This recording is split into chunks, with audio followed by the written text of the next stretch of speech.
Assalamualaikum warahmatullahi wabarakatuh. Nama saya Siti Karina dari SD 19B.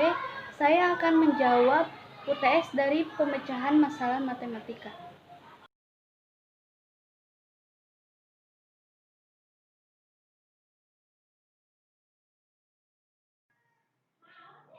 Aktivitas fisik.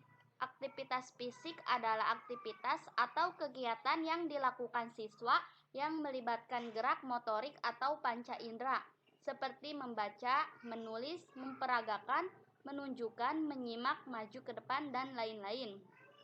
Contohnya, siswa yang aktif mencatat, siswa yang menyimak penjelasan guru, siswa yang membaca materi pelajaran.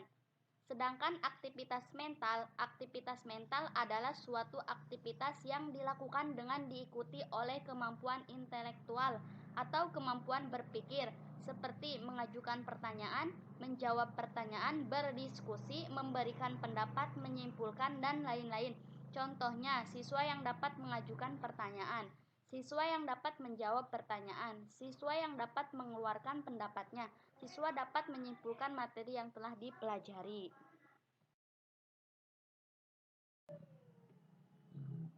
Ada beberapa strategi yang bisa digunakan oleh guru untuk menumbuhkan motivasi belajar siswa.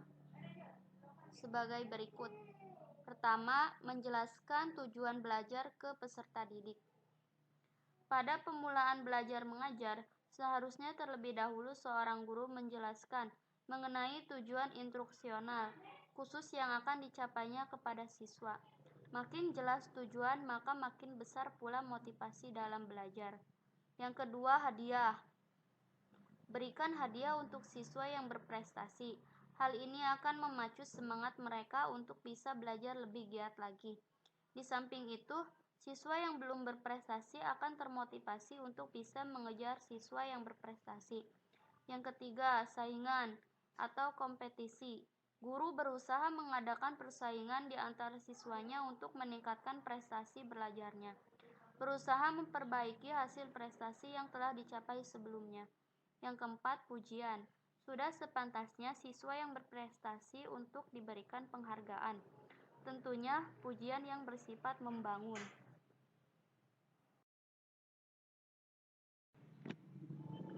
Kelima, hukuman. Hukuman diberikan kepada siswa yang berbuat kesalahan saat proses belajar mengajar. Hukuman ini diberikan dengan harapan agar siswa tersebut mau merubah diri dan berusaha memacu motivasi belajarnya. Keenam, membangkitkan dorongan kepada anak didik untuk belajar. Strateginya adalah dengan memberikan perhatian maksimal ke peserta didik. Ketujuh, membentuk kebiasaan belajar yang baik. Kedelapan, membantu kesulitan belajar anak didik secara individual maupun kelompok. Kesembilan, menggunakan metode yang bervariasi. Dan terakhir, menggunakan media yang baik dan sesuai dengan tujuan pembelajaran. Metode dan teknik pembelajaran pemecahan matematika.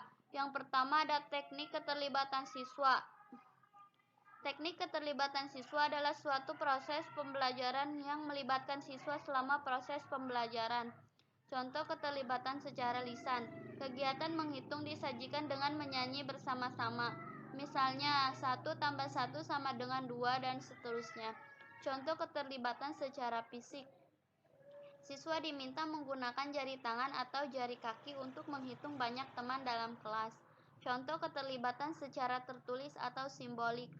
Guru menulis soal dan siswa diminta menulis jawabannya baik pada bukunya maupun pada papan tulis. Yang kedua ada teknik analogi. Teknik analogi adalah suatu teknik mengajar yang berusaha menciptakan suatu cerita untuk mengilustrasikan suatu konsep. Contoh, jika kita ingin mengetahui jumlah 5 tambah 3, guru dapat bercerita. Misalnya, si Nia mempunyai 5 buah buku tulis. Ayah membeli 3 buah buku tulis dan ketiganya diberikan kepada Nia. Ada berapa buah buku tulis yang dimiliki Nia sekarang? Yang ketiga ada teknik menggunakan model. Teknik ini digunakan secara luas untuk mengurangi tingkat abstraksi suatu konsep. Yang keempat ada teknik permainan.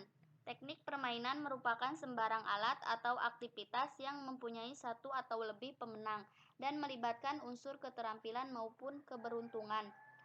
Yang kelima ada teknik simulasi. Teknik simulasi merupakan sembarang alat atau aktivitas yang menggunakan aspek terpilih tentang situasi kehidupan nyata.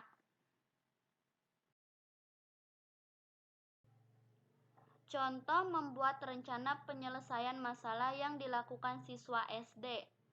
Menurut Polya, dalam pemecahan suatu masalah terdapat 4 langkah yang harus dilakukan, yaitu yang pertama, memahami masalah. Yang kedua, merencanakan pemecahannya. Yang ketiga, menyelesaikan masalah sesuai rencana langkah kedua. Dan yang terakhir, mohon maaf apabila ada kesalahan kata. Wassalamualaikum warahmatullahi wabarakatuh.